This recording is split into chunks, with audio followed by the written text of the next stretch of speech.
Hello friends, March 23 இன்னைக்கு என்ன சொல்கிறதுக்கு முன்னாடி இந்த வார அப்டேட் ஒன்று சொல்லிடுறேன். அதாவது இந்த ட்ரம்ப் வந்து ஈரானுக்கு ஒரு எச்சரிக்கை கொடுத்துருந்தாரு. ஹார்மோஸ் நீரிணையை நீங்கள் இன்னும் 24 மணி நேரத்தில் திறக்கலைன்னா உங்கள் நாட்டில் வந்து கரண்ட்டே இருக்காது. நாங்கள் எல்லா மின் இணைப்பையும் வந்து காலி பண்ணுருவோம். கரண்ட்டை ஃபுல்லாக காலி பண்ணுறோன்ட்டு சொல்லியிருந்தார். அப்போது வந்து ஒரு பிரச்சனை ஆயிடுச்சு. என்னென்னா, ஈரான் என்ன சொல்லியிருக்கு, நீங்கள் ஹாஸ்பிட்டலில் அடிச்சிங்க நாங்கள் விட்டுட்டோம், ஸ்கூலில் அடிச்சிங்க நாங்கள் விட்டுட்டோம், மற்ற அநியாயம்லாம் பண்ணிங்க நாங்கள் விட்டுட்டோம், கரண்ட்டு மேலே கை வச்சிங்கன்னா பதிலுக்கு நாங்களும் அதை பண்ணுவோம். உங்களை மாதிரி நாங்கள் எச்சரிக்கையாக நடந்துக்க மாட்டோம். கரண்ட்டு மேலே கை வச்சிங்கன்னா நாங்கள் அதை பண்ணுவோம் அப்படின்னு சொல்லிட்டு ஈரான் வந்து எச்சரிக்கை கொடுத்துருக்கு.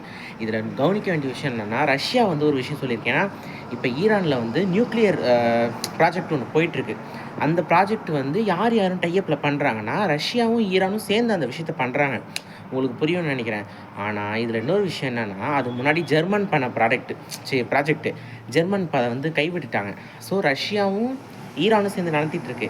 இப்போ அமெரிக்கா வந்து அந்த அந்த நியூக்ளியர் ஃபெசிலிட்டி மேலே எதனா பண்ணாங்கன்னா, ஈரான் மேலே அடிக்கிறதா கணக்கு இல்லை, அது ரஷ்யா மேலே அடிக்கிறதா கணக்கு. அதான் புட்டின் என்ன சொல்லிட்டாரு, ஒருவேளை அந்த இடத்துல தாக்குதல் எதாவது நடந்தால் நாங்கள் வந்துடுவோம், ரஷ்யா சைட்லேருந்து அமெரிக்காவுக்கு பதிலடி கொடுக்கப்படும் அப்படின்ற மாதிரி ஓப்பனாகவே சொல்லிட்டார் புட்டின்.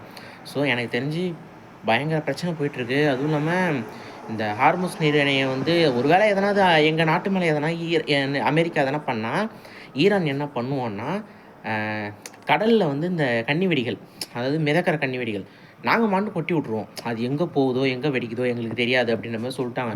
ஸோ செம பெரிய பிரச்சனை போயிடுச்சு. இப்போ வீடியோ ரொம்ப லேட்டாக அப்லோட் பண்ணுறேன் நான். ஏன்னா ஊருக்கு போயிருந்தோம். இன்றைக்கி வந்து பெரியம்மாவோட நினைவு நாள். நேற்று சொல்லியிருந்தேன்ல, போயிட்டோம். ஊரில் போய் படைச்சி வச்சேன். ஏகப்பட்ட பிரச்சனையாச்சுங்க. என் பெரியப்பா குடிச்சிட்டு சாவடிக்கிறார் அந்த ஆள். பெரியப்பா குடிச்சிட்டு ரொம்ப டார்ச்சர் பண்ணுறாரு. அதுக்கப்புறம் ஊரில் யாருக்கும் சொல்லவே இல்லை. போயிட்டு எங்கள் மாமாக்காரனுக்குலாம் சொல்லவே இல்லை. அது வேறு எங்கள் மாமாங்கெல்லாம் கோச்சிப்பாங்க போல இருக்கு. என்ன நடந்ததோ தெரில, வீட்டில் ஒரு பிரச்சனை போயிட்டுருக்கு.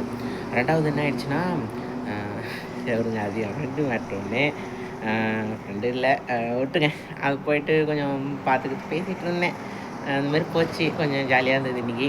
அதுக்கப்புறம் வந்து அக்காவுக்கு ஃபோன் போட்டு நல்லா பேசிகிட்டு இருந்தேன். அவங்க வீட்டில் ஏதோ பிரச்சனை போல இருக்குது. அக்கா கொஞ்சம் பேசிகிட்டு இருந்துச்சு. அதுக்கப்புறம் இப்போ தான் வந்தேன். ரொம்ப வேலை எனக்கு தெரியுது, கண்ணெலாம் கட்டுது தெரியுது. அவங்களுக்கு செம தூக்கம் வருது இப்போ எனக்கு. இதான் நடந்துச்சு. வேறு எதுவும் சொல்கிற அளவுக்கு இன்றைக்கி நடக்கலை. நாளைக்கு எதாவது நடந்தால் நாளைக்கு சொல்கிறேன். பாய்.